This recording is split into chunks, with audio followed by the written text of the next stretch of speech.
Сәлем достар, менің каналыма қош келдіңіздер.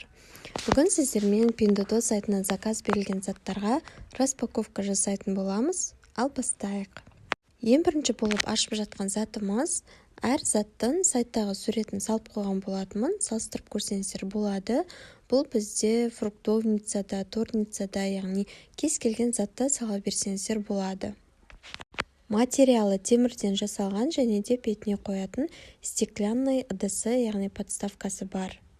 Посуда жақыннан осылай көрінеді. Бұған фрукты да және де пирожныйлар, торт, кез келген нәрсені салып, дастарханға қоя берсеңіздер болады. Өте әдемі көрінеді және де сайттағы суретін салып қойдым.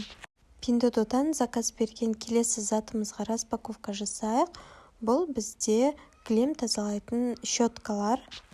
Сайттағы суретін салып қойдым, салыстырып көрсеңіздер болады. Бір щетканы ашып, құрастырып көрейік. Бұл щетка қазіргі уақытта хит болып жүрген щеткалардың бірі. Өзінің ручкасы бар, яғни ашсаңыздар ішінде ручкасы тұрады. Сол ручкасын қадап, щетка мен кілемнің үстінен жүргізіп өтсеңіздер, барлық мусор осы ыдыстың ішінде қалады да ашып тастай бересіздер.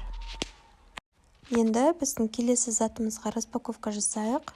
Келесі затымыз бұл қазіргі уақытта хит болып жатқан сабындардың бірі. Бұл сабынмен киімдерді де, сонымен қатар аяқ киімдерді де жуа бересіздер. Мен өзім пайдаланып көрдім, өзіме өте ұнады. Яғни ақ киімдерді жуған болатынмын және де аяқ киімдерді жудым. Дақтары кетті. Осы сабынды пайдаланып сіздерге ұнаған болса, комментарийға жаза кетіңіздер. Келесі біздің затымыз ол орындықтарға арналған ақ түсті чехолдар, 4 штук.